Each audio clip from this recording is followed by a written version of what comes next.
Can you believe it? Auburn added a receiver via the transfer portal. Here's what it means. Well, Zach, I actually just finished crushing some chicken farm, and I am freaking ready to rock and roll. You are Locked On Auburn, your daily podcast on the Auburn Tigers. Part of the Locked On Podcast Network, your team every day. Yes, welcome on into Locked On Auburn, your daily Auburn Tigers podcast. I'm your host, Zac Blackerby, and thank you so much for making Locked On Auburn your first listen every single day. We are razzled, we are dazzled up as it is a Charlie Tuesday on a Thursday, my friend. Razzle dazzle. Describe how you feel right now. I'm dazzled. There we go. We are totally dazzed up for this. Auburn has added a wide receiver via the transfer portal. It's what we all wanted. It's what we all prayed for, cried for, yearned for, longed for. And he is here. He is here, and he's dazzling. Dazalin Worsham is his name. He spent 2 years at the University of Miami. Yes. And now he's ours. He is a Birmingham native. He played high school ball up in Birmingham, Hewitt-Trussville. Yes. And that's kind of it. I'd read you what he did at Miami. But across 2 seasons, he did not record a stat. He did play in a game, but was just a reserve guy. Just a reserve guy. But Charlie 5, the important thing with all of this is to keep in mind what you and I have been talking about. Yes. Perspective. Any type player that you are going to get at this point in the offseason, unless it's a national story, which I love Dazalin already. And we'll talk about his name more in a second because that's what really matters here. But the perspective is this is a guy that is not meant for the 2022 team. This is a 2023 and 2024 team. I think he is to offer depth.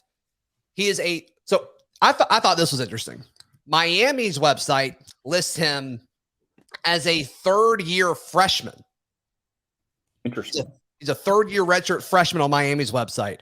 The way Auburn does it is they just ignore the COVID year until you get to your super senior season. So I bet on Auburn's website, he will be redshirt sophomore. A redshirt sophomore. So which still means he's got 4 years. Right. I think my math's right on that. I think you're right. Okay, sweet. You got a long time. Right. Yeah, keep it. Let's keep it real. Keep it in perspective.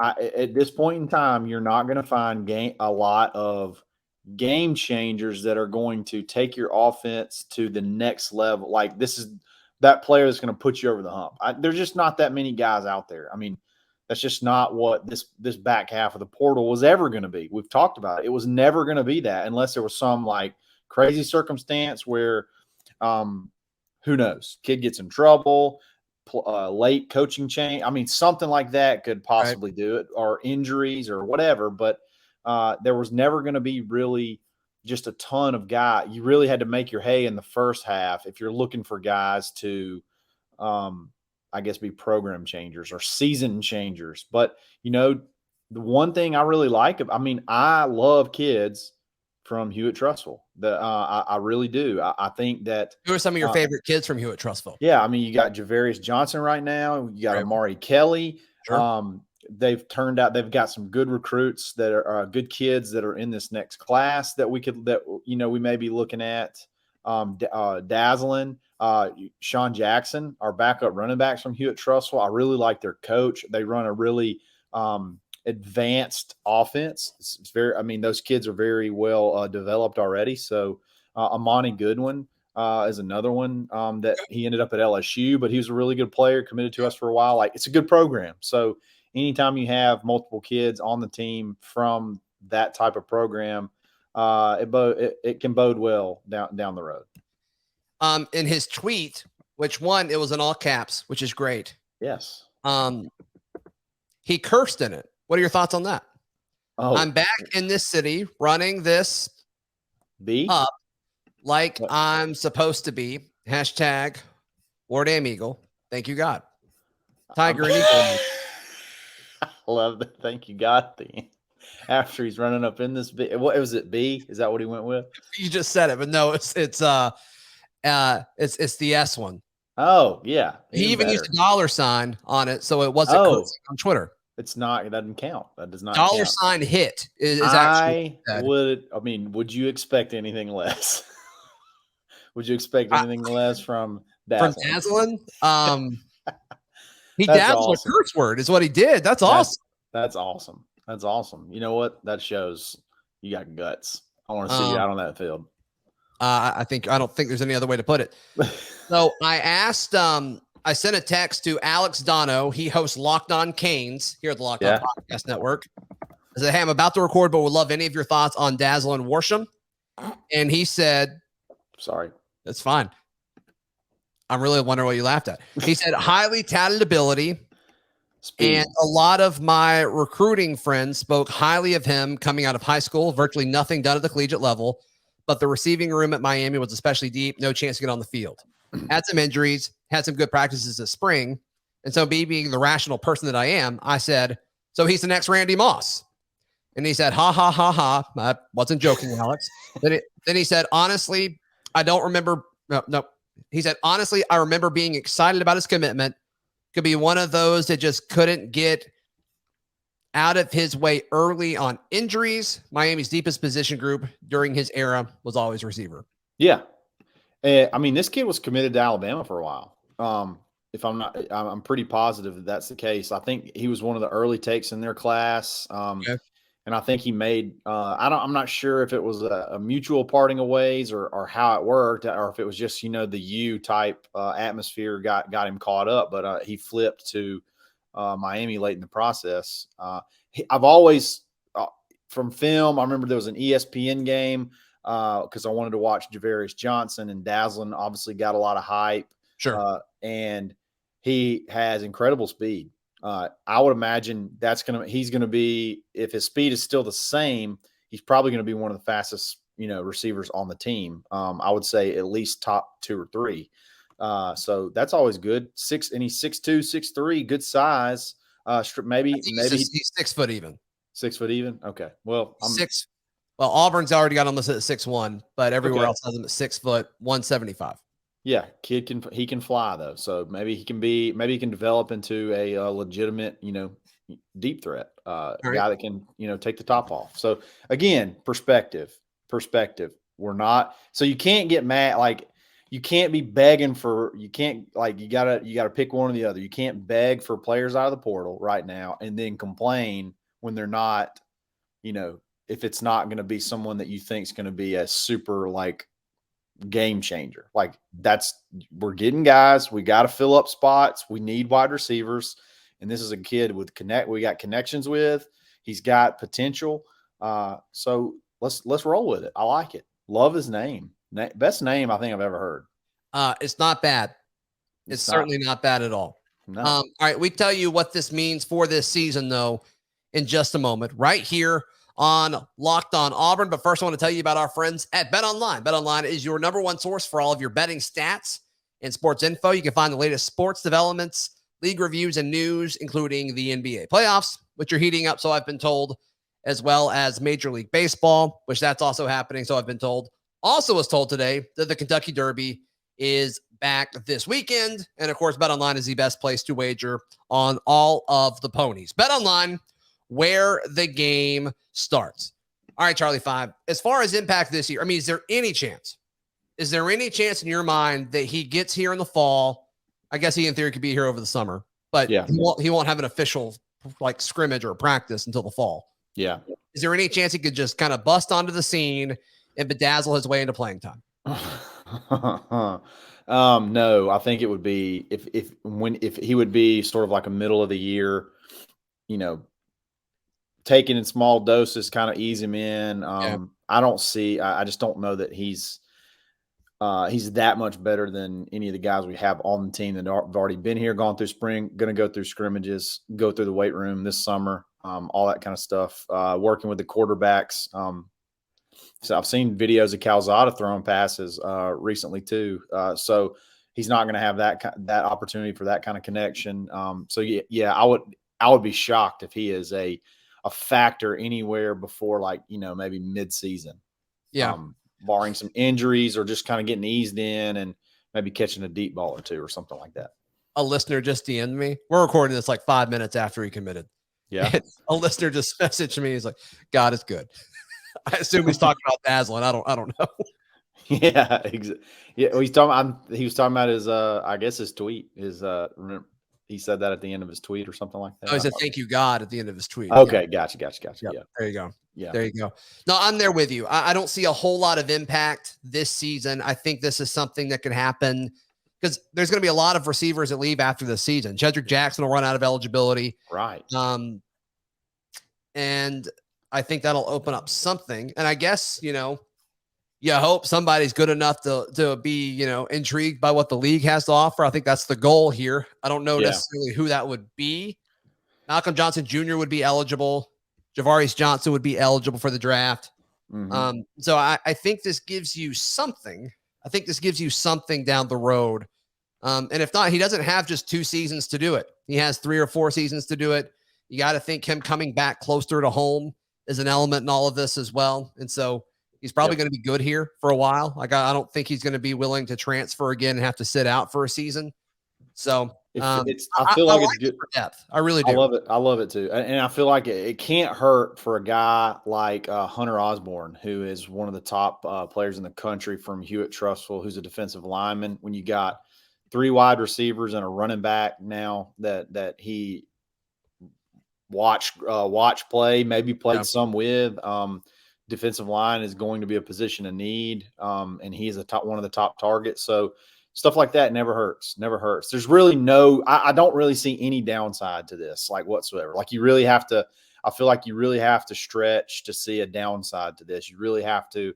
I get like not being crazy fired up about it, but I think you really, really have to stretch to just make this be, super negative, because the negative stuff, like we missed the game changers early in the portal. Like, yeah, that happened 4 months ago. Back in December, that's over. Like that's over. It is what it is. Now you're just adding pieces, trying to build your roster back and work towards the future.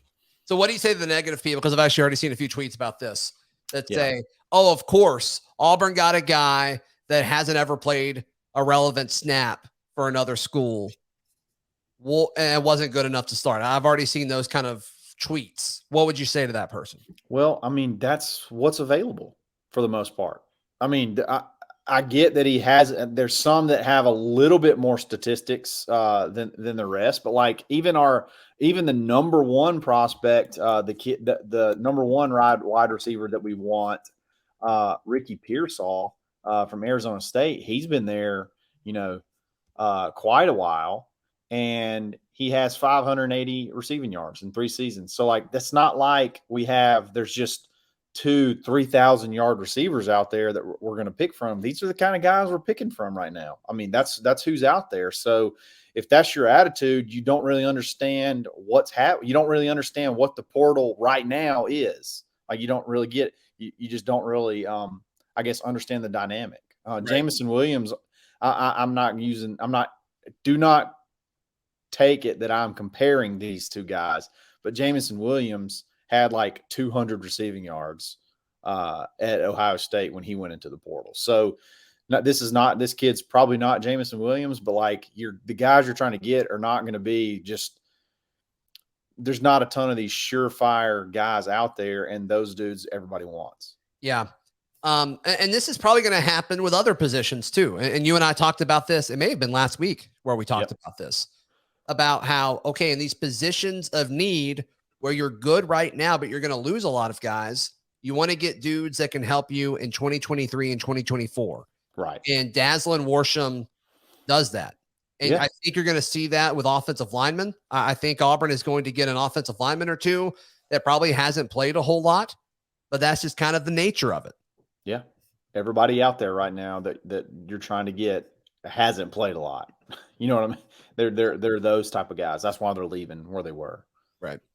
Right. What do you make of the fact that the majority of our transfers that have come in through the portal this offseason have been Alabama guys that have been, from in-state? We saw it with Robbie Ashford. We saw it with Jason Jones and DJ James too, right? Yeah, Spanish Fort. We did that last year. Marcus Harris, Yeah.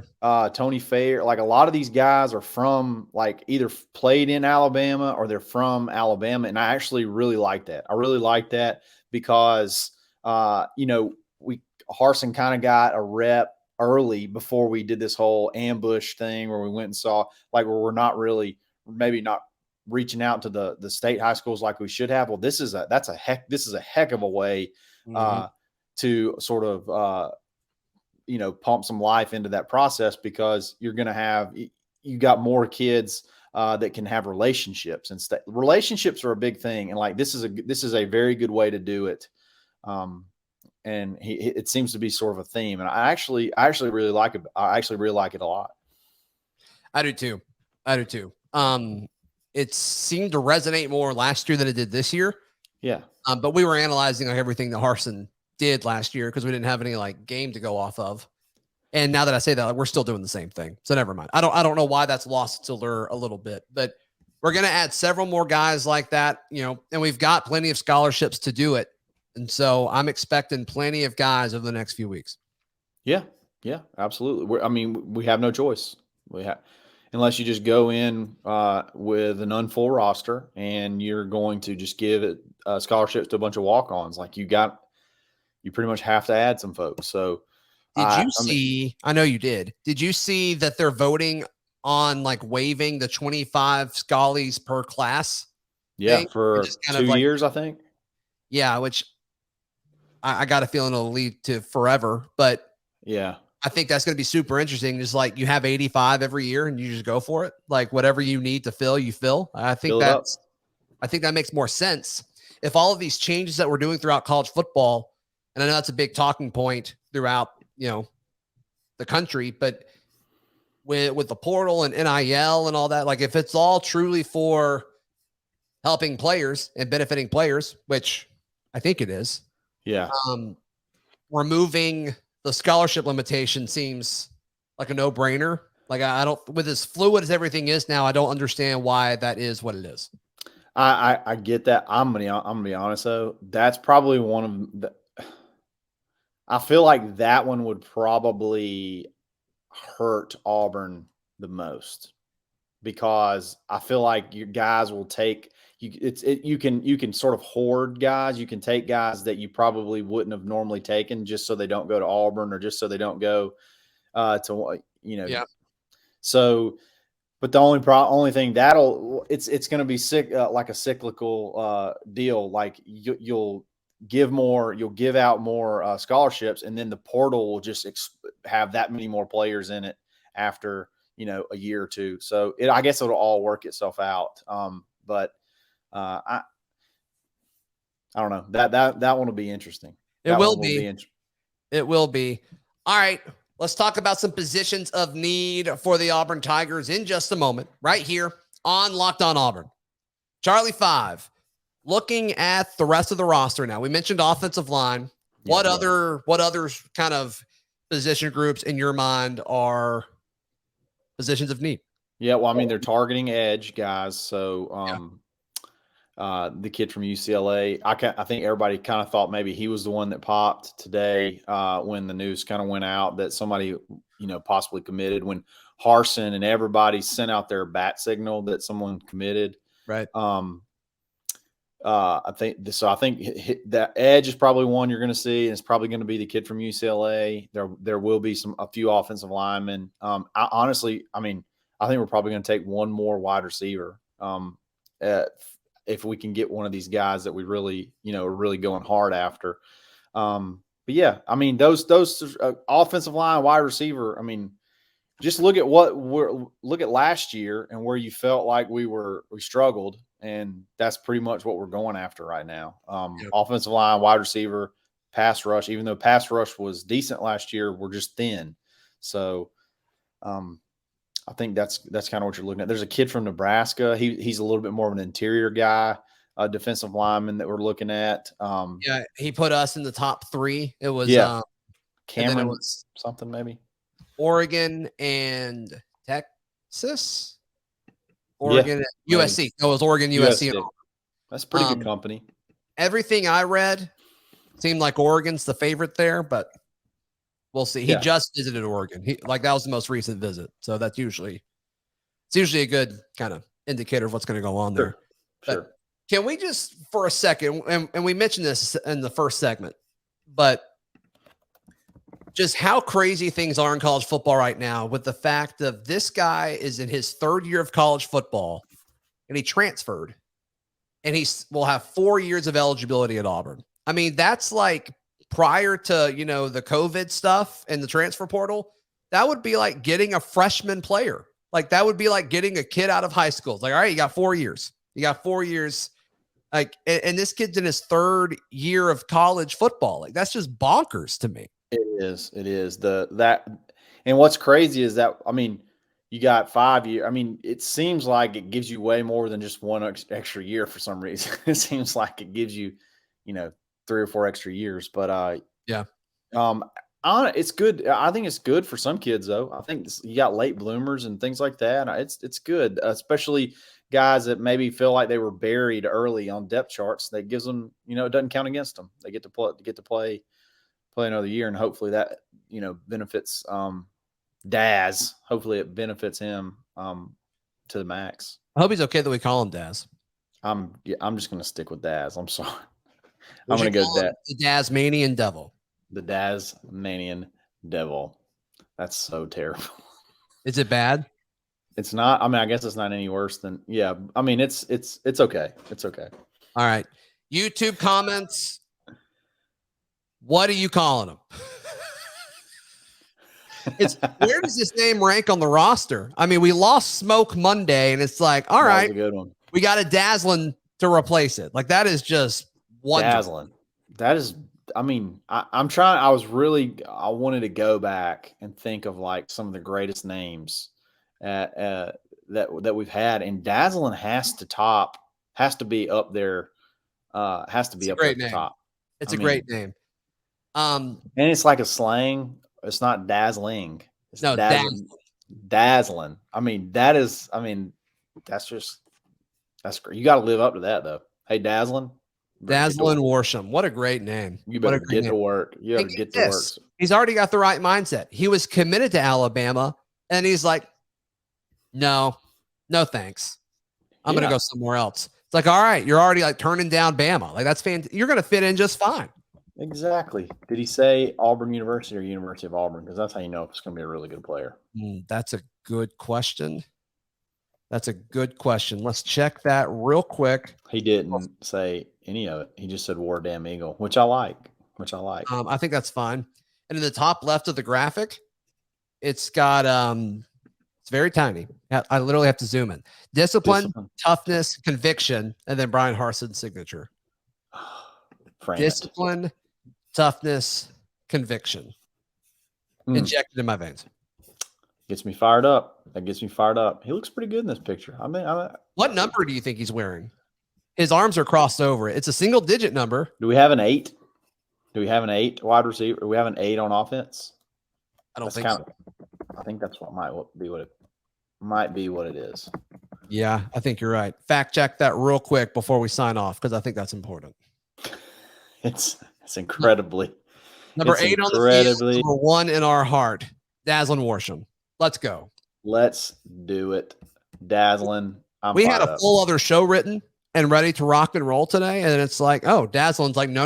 You're going to talk about me. And we're like, all right, cool. We do not have an 8 on offense. We do now, baby. Let's go. Dazzling it up. All right. How can people find you here? You support you. Love you, Charlie 5. Find me on Twitter at _Charlie_5. On the Auburn Live, I got locked up there for a second. AuburnLive.com message board, the corner, the Locked On Auburn Discord every day, every hour, and Monday, Wednesday, Friday on the Dad Bod Golf Pod.